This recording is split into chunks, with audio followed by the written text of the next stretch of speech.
Hey everyone, it's Froggy, and I'm back again with another episode of Requiescence, so I'm just going to go ahead and start. I'm not sure what he'd think if I asked him questions about Geralt, but I'm too curious to just stay silent. Call? At my hesitant words, Call abruptly turns his face downwards a little in my direction, his eyes gazing past me in their odd way. What is it, little mage? His slightly condescending tone grates on my nerves a bit, but I force my pride down for the moment. Why are you and Geralt so bitter about each other? He seems to really hate you. Call chuckles quietly, reaching a hand down to suddenly tousle my hair. The touch of his fingers is oddly hot, warm enough that I can feel it against my scalp. Geralt hates all mages, Kaimil. A bitterness that lingers from his time living in Nahor. The desert city? Nahor is said to be the home of the greatest mage academy in the Empire. It's a well-known fact that practically everyone in the city has some sort of magical ability. I thought only mages lived there. I throw a quick glance over my shoulder, but I can't see Geralt and the group of men. It's too dark. And that's exactly right. A slightly dark look in Call's eyes made me shy away from the topic, so I decided to change it. Where did you study magic? At Nahor? My question makes Call chuckle again, the faint strain leaving his features. For a brief period of time, yes. But you see, my particular brand of magic is so unruly that I largely had to teach myself. My magical accidents usually involve quite a remarkable amount of destruction. I can't help but feel like he's boasting instead of being self-depreciating. To be precise, I have an unfortunate disability that inhibits me somewhat. And that is... I feel a little awkward asking so directly, but my curiosity is too intense for me to just let it pass. Call smooths his fiery hair back from his forehead with one hand and pauses for a moment, glancing down at me again. I look into his unfocused, bright green gaze for a long few seconds. Wait, no, he can't mean... I am entirely blind. Your grandmother, standing inside of a dark room, could see more than I can with my eyes. It takes a moment for me to entirely process his words. He seems to know his surroundings so confidently. How is that remotely possible? Is your sense of hearing incredibly developed or something like that? I nervously try to search his gaze, but I can tell now that the unfocused look isn't just my imagination. He really must be blind. My heart skips a beat. He's probably over 30 winters old, but he's certainly no elderly man. And yet, it's incredibly rare for anyone to be born blind. Call seems to sense my confusion, and he reaches towards my head to give another absent tousle of my hair, smirking faintly. You must think I'm quite a freak. It's rather unusual for a man of my sprightly youth to be without his sight after all. Luckily, fire has no need for the precision that comes with sight. It simply destroys everything in its path. But you act like you can see people. Well, I have a general ability to sense body heat, and a few other party tricks that help me figure out my surroundings. So he senses the world around him rather than seeing it with his eyes. Amazing. Suddenly I feel a tap on my right shoulder, and I glance back to see Damien giving me an intent look. We're in a right mess now, aren't we?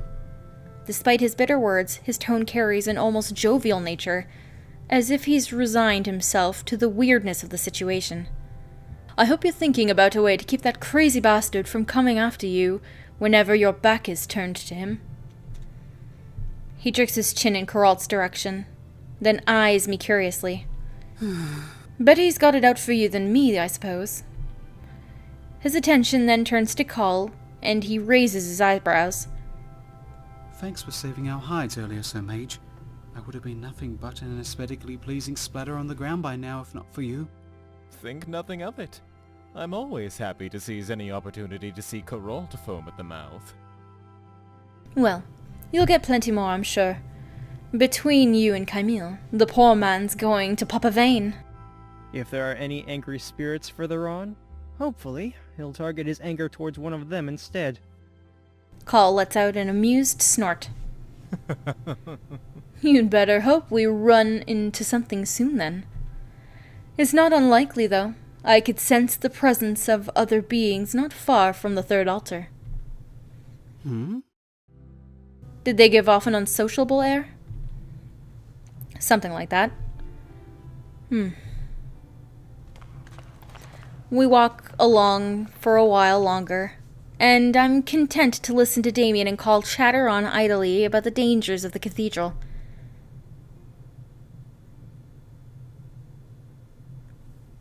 Eventually, the cave-like tunnel begins to widen up into a normal hallway. At this point, the strange architecture doesn't make me bat an eye. We come to a passageway with 3 different paths: left, right, and forward. Call comes to a slow halt, and Damien and I stop beside him. Soon after, Kuralt and his men crowd up behind us, and I hear their curious murmurings. Kuralt strides up from the group of men to glower at Call from a short distance away, as if expecting him to do something. Call clears his throat and turns to face Kuralt, smoothing his bright auburn hair back from his forehead with one hand. Well, I'll be entirely honest with you. This area wasn't here when I was coming the other way. Are you serious? Call's expression sours, and he offers a somewhat offended look in Kuralt's direction. Did you not listen to what I was saying earlier? The cathedral structure is changing by the moment. These paths weren't connected to this tunnel when I was last here. Kuralt gives a skeptical glare, as if he expects to be led into some sort of trap. Then what do you suggest we do? Well, the idea that I have is a simple one. Judging from the exploration I've done before, it's likely that only one of these paths isn't a dead end. Call motions towards the different paths in turn. The fastest way to find the correct way forward is to split up. Those who reach a dead end will return back here if your path continues forward. Slow your pace, and the rest of us will catch up. And what if more than one of the paths isn't a dead end? Call lifts his shoulders in a carefree shrug at Damien's angry interjection. Well, that's not really my problem, is it? A dissatisfied murmur rises up among Kuralt's men, but Kuralt steps forward with a determined stride, and they fall silent. Half of my men will come with me. The rest will accompany whichever one of you needs them the most. Before he walks past, Kuralt shoots me a sharp look, his eyes glimmering with suspicion. He really must hate me. Half of Kuralt's men follow him down the path that leads to the right. Then their forms start to shrink in the distance. The other half of his men keep their distance from us, but stand by expectantly. Damien immediately heads left, glancing pointedly over his shoulder at me. Call turns to the center path and starts to stride towards it without another word. I suppose I have to go with one of these guys.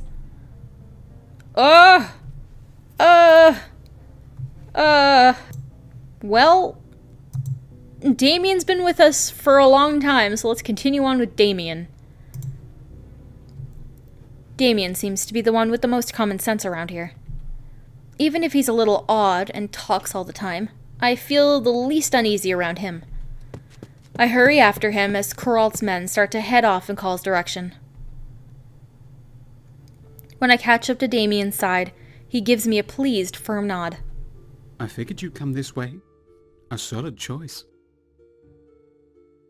I just figured you're the least crazy person that I've met so far.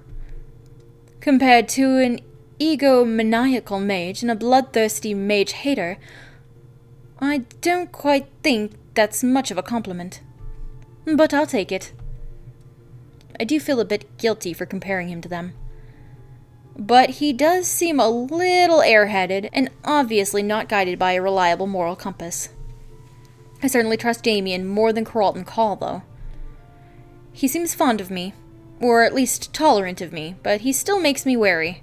What do you think of Call? He did save us, after all. You rhymed. How poetic. But as for Call, I don't know. To be quite honest with you, the man's clearly powerful. And as long as he's on our side, I think we have a high chance of escaping here intact. But I think there is an equal chance of him deciding on a whim that he doesn't like our faces, and we wake up after a nap with our eyebrows melted into our brains. There's probably a good reason why Kuralt's men are so terrified of him. Damien nods his head in uneasy agreement. He may treat you pleasantly, but I wouldn't trust him any more than I'd trust Kuralt. Both of them are just out for themselves and no one else. And you're not? Damien offers me a bright grin. Well, I may not have much proof to the contrary just yet. But I think you're a capable mage, even though we were overwhelmed by Kuralt's men earlier. In fact, I was only bested because I had stopped fighting to watch your casting. You had this peculiar look in your eyes that I hadn't seen before. Almost as if there was something alive that was reflected inside of your pupils. It made me lose my awareness for just a moment, but that was long enough for one of them to land a blow on my head. He sheepishly rubs at the side of his neck with a hand. Something inside of my eyes? What exactly could he have seen? Normally, I have to concentrate a great deal in order to cast properly, but I don't think that's anything out of the ordinary. Regardless, I intend to protect you to the best of my abilities, and I expect you to do the same for me. Because I wouldn't count on either of those two to even bring me a glass of whiskey without having an anger fit and smashing it in my face, or deciding to set fire to it because it looked at him funny. I don't think that's far from the truth. I just hope that Call and Kuralt don't have a fight before we get out of the cathedral. From what I know about unstable magic, it's no joke. Its danger lies in its wild unpredictability. Without all of us together to face the threats it could pose later on, I don't think we have much of a chance. Damien and I keep walking for a little while longer, both of us sinking into our thoughts. But the hallway soon ends with a large door. One that seems normal, except for the eerie white patches that shimmer all over the surface. Suppose this is the only way forward. I start to reach out cautiously for the doorknob, but Damien raises his boot and kicks it before I can even touch it. Don't go touching any of these spots. I'm guessing they're not great for one's health. I'm not sure if kicking it was really necessary, but Damien just flashes me a content grin before stepping out past the threshold into the outdoors. Damien's expression shifts from odd to suspicious in a matter of moments. That's it. I've had enough of this nonsense. We're going back. No, Damien. I know that you don't trust the magic, but it might be the only way forward. Then we can go back and get the others first, so we don't get jumped and mauled by some kind of ghost leopard. Oh, come on. Are you that afraid of trees? His mouth falls from a sneer into an uncertain grimace, his weary gray eyes flicking around distastefully. It takes a few seconds, but eventually he lets out a reluctant sigh and motions me forward. Go on. I'll make sure nothing pounces on you. Of course, and then I'll probably get pounced on. I flash him a grateful smile before stepping cautiously out onto the forest floor. And I'm going to go ahead and end this episode here for today. Hope you guys enjoyed it. If you want to see more videos from me, then don't forget to like, comment, and subscribe. Thanks for watching.